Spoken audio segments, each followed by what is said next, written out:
Ei, què tal? Benvinguts, benvingudes. No sé si és el vostre cas, el meu ja us dic que no, però hi ha gent que li agrada, quan té un temps lliure, o al cap de setmana, un pont, quan sigui, agafar, posar-se roba còmoda, calçat còmode i anar a caminar per la natura. Gaudir dels elements que ens ha donat la mare terra.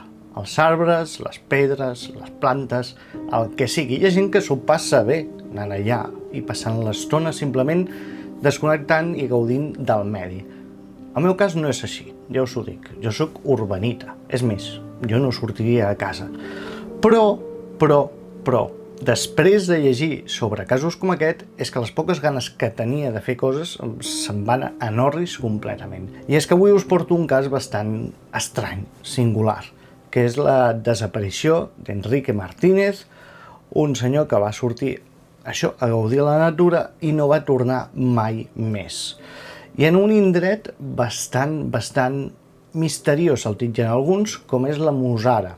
És un lloc que té l'etiqueta de maleït, si és que existeixen els llocs maleïts, que jo crec que no, però sí que com a mínim té uns certs fets que han anat passant per aquelles terres que fa que li doni un caire una mica diferent, misteriós. Entre ells, una boira molt espessa. Tot això ho parlarem avui aquí, o sigui que acompanyeu-me. Situem-nos geogràficament, estem al costat de la Serra de Parades. Això és la comarca de Tarragona, i allà tenim un espai planer, podríem dir, no és excessivament amb muntanyes, no, podríem dir que quasi és una vall, un terreny fàcil de caminar, de passejar-hi, que està bé. I en aquest lloc, bé, quines peculiaritats té? El més important, podríem dir, és això, la boira. Té una boira bastant constant, quasi sempre hi ha boira. Aquesta és una zona humida i el contrast tèrmic ja sabeu que fa això, que es provoqui la boira. Això és un impediment perquè la gent hi vagi? No, perquè tot i que hi ha boira, com que tampoc hi ha molts arbres, fa que es pugui caminar tranquil·lament, tampoc hi ha riscos d'ensopegar ni res, o sigui, és un terreny bastant òptim per poder anar a fer una escapada tranquil·lament. He dit que hi ha humitat, i si hi ha humitat, què vol dir? Que quan arriba la tardor segurament pot ser que hi hagi allà bolets. Ja sabeu que aquí a Catalunya som molt d'escapar-nos per anar a buscar bolets.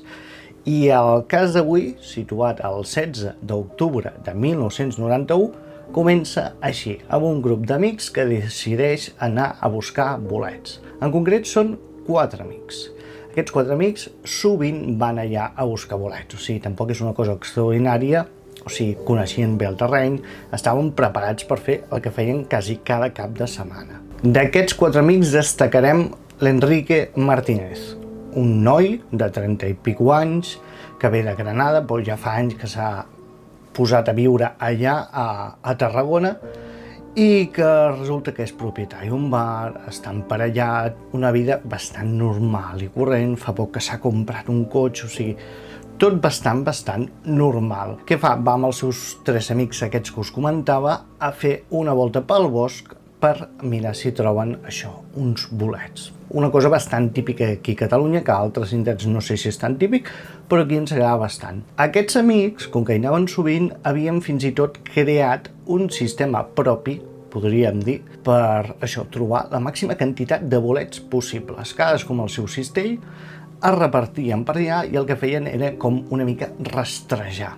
O sigui, es separaven a certa distància i el que feien era estan separats veient-se una mica allà de cua d'ull, però que anaven parlant constantment per saber on estaven situats i que no es perdessin, mentre l'anaven fent petar, parlant de les seves coses, ja sigui com ha anat la setmana, el futbol, el que sigui, però tenia una conversa automàtica, feia tot més agradable, mentre anaven rastrejant amb la mirada a veure si podien caçar alguns bolets, cadascú amb el seu cistellet. Tot normal aquell dia, aquell 16 d'octubre, tot anava bé, normal.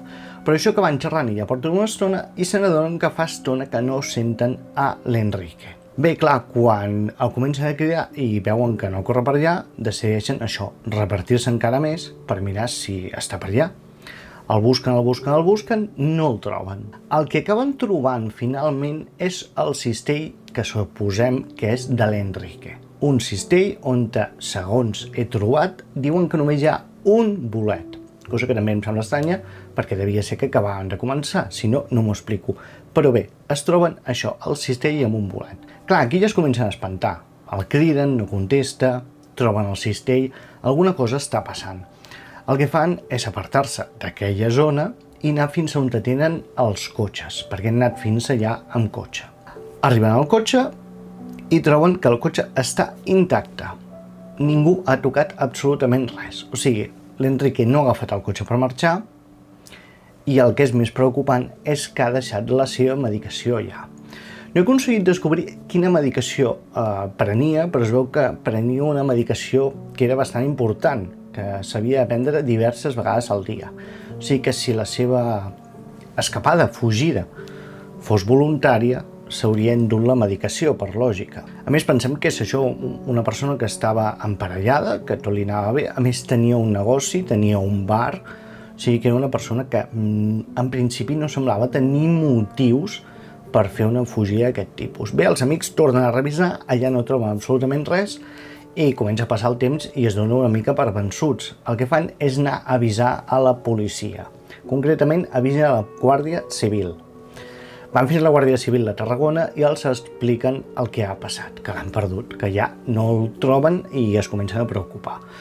La Guàrdia Civil actua ràpidament i comença a enviar agents cap allà i mobilitzen agents de les policies locals i a més de tot el voltant. O sigui que la implicació de les forces de l'ordre és més que correcta des de bon principi. Passen les hores, allà no aconsegueixen trobar res. I clar, és curiós perquè aquella zona, ja us dic, no té gaires forats on caure o perdre's o fer-se mal. És una zona que coneixen, és una zona de bona visibilitat, tot i que hi hagi boira, o sigui que no tindria gaire sentit que s'hagués perdut. Com que no troben res, acaben cridant també, em sembla que els diuen calzadores.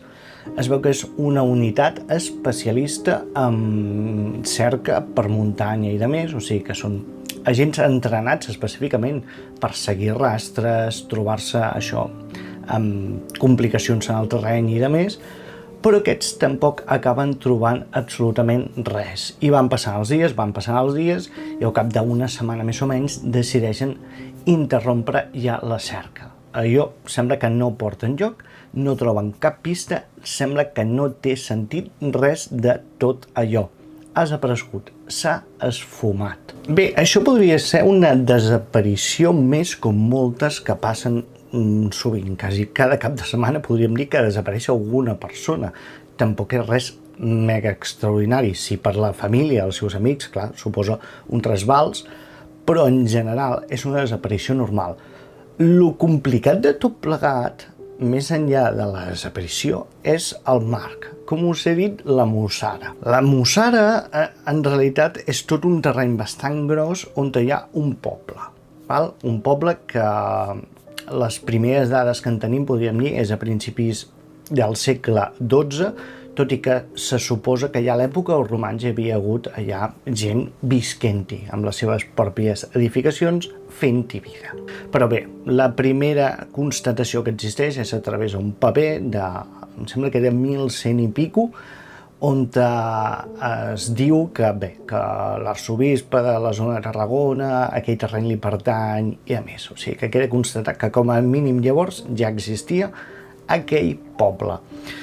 Un poble tranquil, un poble bastant normal. Sí que hi havia hagut incidents amb les guerres carlistes i després durant la Guerra Civil i tot això, sempre hi havia hagut merders, però com la majoria de pobles de la zona. Això no la feia especial, aquella zona en concret, perquè hi hagués hagut guerres ni res de tot això, però sí que arrossegava una sèrie de llegendes. Per exemple, un soldat que havia plantat cara als isabelistes, que el van intentar desenterrar i bé, van patir un ensurt els isabelistes, perquè el capellà del poble havia amagat el cadàver d'aquest, del carlista, sota una senyora, i van disparar contra la senyora va caure i va espantar aquella gent que van marxar corrents. Després també tenim la història d'un escolanet que va veure un tio que era perillós, el va intentar enganyar, però no es va sortir amb la seva i al final es va acabar suïcidant.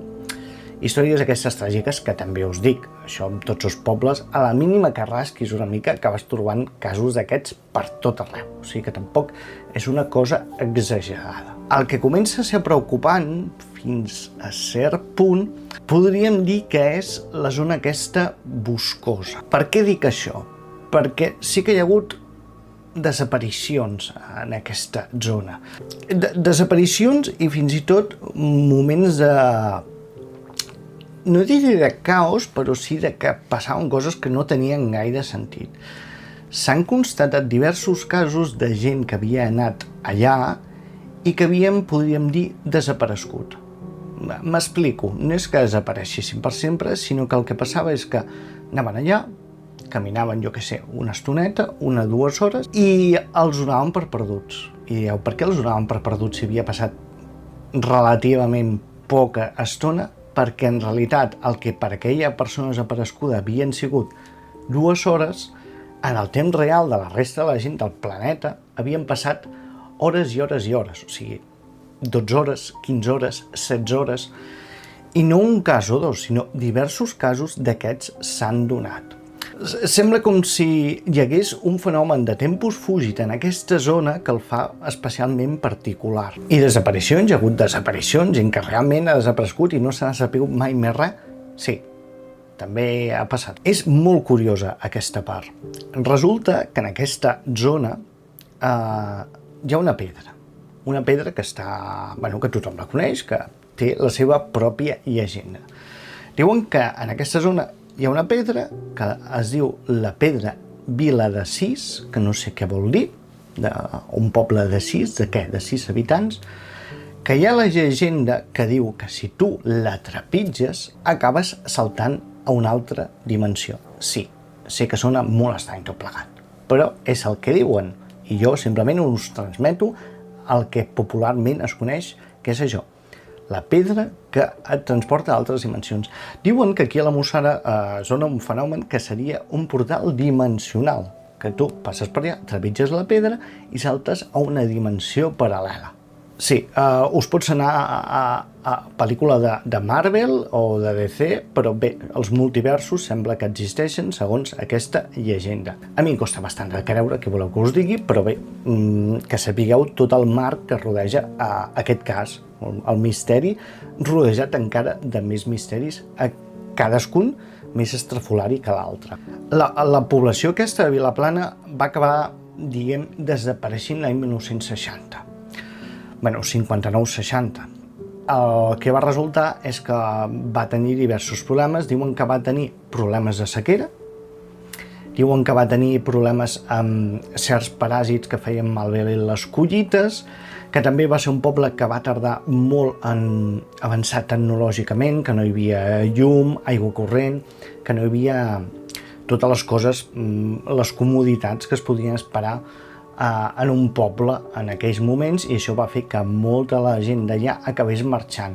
També és cert, si rebusqueu una mica, que no és que s'abandonés a cop i volta aquell poble, sinó que el que passa és que va anar marxant la gent i sí que un cop quasi abandonat hi havia gent que intentava repoblar una altra vegada allò, però que no va acabar sortint bé, no va acabar de funcionar i per això al final sí que va quedar molt desert. Això ha fet que bé, s'hagin anat derruint de manera natural les cases i de més. S'ha convertit també en un escenari magnífic perquè la gent vagi allà a fer fotos de llocs abandonats i coses d'aquestes que estan tan de moda, que a la gent li agrada tant, i això també ha despertat, com no, llegendes.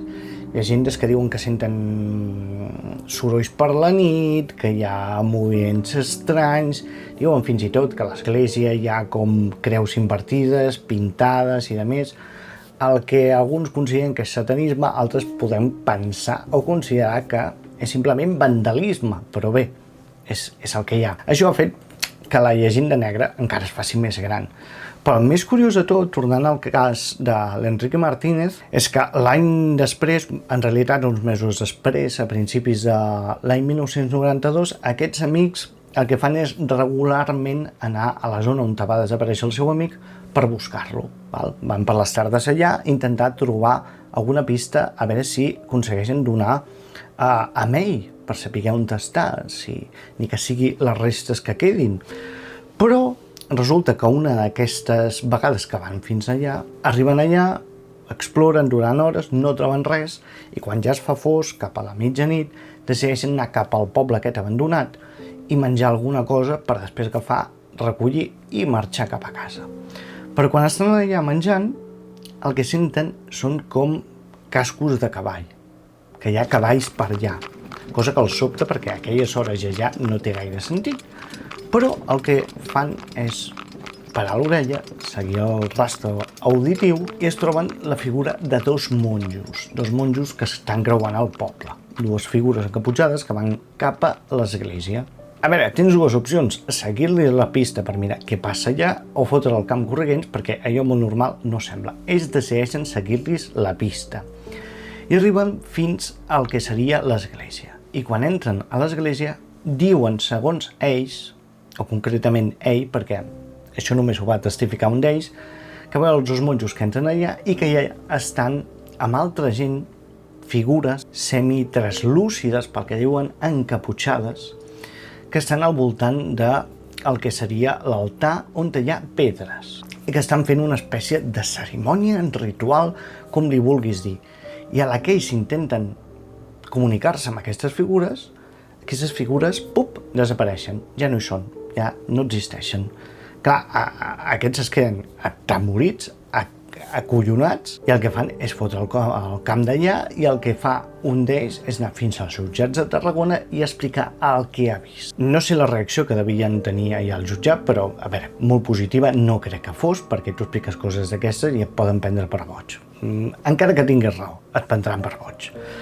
Dona el seu testimoni, i el que és cert és que molt de cas no li fan, però sí que al seu poble, a la zona d'allà, doncs el seu testimoni comença a córrer de boca a orella i de més, i bé, aquest pobre senyor va arrossegar tota la seva vida, això cal tractar-se una mica com un boig, perquè va viure o creu haver vist aquell fenomen tan estrany de persones semi-translúcides, semitransparents, fent un ritual enmig d'una església abandonada. Jo no puc dir ni sí, ni no, ni creure-m'ho, ni no creure-m'ho. És el seu testimoni i el respectem. Sigui com sigui, els seus amics d'aquest, el nostre protagonista, pel que he pogut llegir, alguns ja han mort. Les últimes notícies que en quedava un, però que també ja era bastant grandot. I bé, fins aquí el cas en concret de la desaparició de l'Enrique Martínez. Tot i això, ja us dic, la zona arrossega molta història darrere seu, poder buscar informació perquè és bastant interessant, descobrir com un poble que més o menys tirava endavant es va anar degradant fins a desaparèixer, i és que tota aquella zona que és bastant abandonada, que no hi ha moviment més enllà dels caps de setmana per gent que va donar-hi voltes, no hi ha gaire cosa més. El cas aquest s'ha tractat a Quarto Milenio, això va portar bastanta polèmica, perquè el poble de Vilaplana, que és on ha quedat annexat tota aquesta zona, no els va fer gaire gràcia perquè va portar un tipus de turisme bastant desagradable, pel que diuen bastant mal educat, a la zona aquella que fins llavors era molt tranquil·la, i el cas en si també s'ha comentat en altres podcasts, com per exemple el de Terrores Nocturnos, que repassen també el cas. Jo us dic, és un cas bastant conegut, entre cometes, tot i que hi ha bastanta gent, també s'ha de dir, que no té ni idea d'ell. Sigui com sigui, recordeu que si aneu a llocs d'aquests abandonats, semiabandonats, com li vulgueu dir, maleïts, encantats, intenteu ser respectuosos, no fiqueu els nassos on no us demanen, vigileu amb les edificacions, que s'estan ensorrant moltes d'elles, i sobretot això, sigueu respectuosos amb l'entorn. Però abans d'acabar, el que farem serà repassar una mica totes les teories que han sortit al voltant de la desaparició d'Enrique Martínez. La primera, simplement que es va entrebancar, es va donar un cop al que fos i es va perdre el seu rastre, quedant amagat d'alguna manera que ningú el pogués trobar. Recordem que també animals deu haver-hi per aquella zona, que pot ser que algú s'emportés el seu cos, algun animal d'aquests, a saber, és una de les teories. Potser no té gaire sentit perquè és un lloc, ja us dic, bastant planer, bastant controlat per ell, i costaria entendre que es perdés per allà, s'entrebanqués masses casualitats i que no trobessin cap pista. És potser un xic estrany. L'altra teoria que s'ha donat és la de desaparició voluntària, un altre tema que porta bastant de debat. No tindria sentit que desapareixés deixant la seva medicació, el seu cotxe i de més allà. A més, havia fet una inversió en el cotxe no feia bastant, o sigui que en principi no tindria per què. Sí que recordo fa temps ja que s'havia rumorejat fins i tot que hauria pogut tenir problemes algun tipus monetaris o així i que això hauria fet que volgués desaparèixer voluntàriament i deixant pistes com per fer veure que havia tingut un accident allà enmig del bosc però que en realitat no fos així. Això és una teoria que vaig llegir fa molts anys, no està contrastada, però bé, l'esmento per si a cas algú té més informació o pot recuperar. Crec que era un article en una revista, doncs mira, em seria interessant trobar-ho perquè ho he estat buscant, no ho he trobat per enlloc. I per últim queda la teoria aquesta de fenòmens paranormals. Ha viatjat a una altra dimensió, ha passat a una dimensió diferent, algun tipus d'aquests de viatges inexplicables. És una explicació molt fantasiosa, segons el meu criteri, però bé, hi ha gent que l'esgrimeix i jo us la porto aquí, tot i que no hi crec gaire en aquestes coses. Però sigui com sigui, és estrany desaparèixer en un terreny que coneixes bastant bé, que no hagin trobat absolutament cap pista, tot el que rodeja aquesta zona de coses estranyes. Alguna cosa va passar que no sabem explicar-nos, que potser l'explicació més òbvia potser és la real, l'autèntica, però bé, fins que no es pugui demostrar i ja ha passat el temps, no crec que es pugui demostrar què va passar, ens haurem de quedar amb aquest petit dubte de què realment va passar amb l'Enrique Martínez. És tot, espero que us hagi agradat. Si us agraden aquest tipus de vídeos ja sabeu que en puc fer més i ens veiem pròximament per aquí. Deixeu-me si us interessa algun cas aquí en els comentaris i recordeu subscriure-us per estar al dia de tots els programes que vagi estrenant. Ens veiem properament.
Abans d'acabar, fem un repàs per això a les possibles teories que s'han donat de la desaparició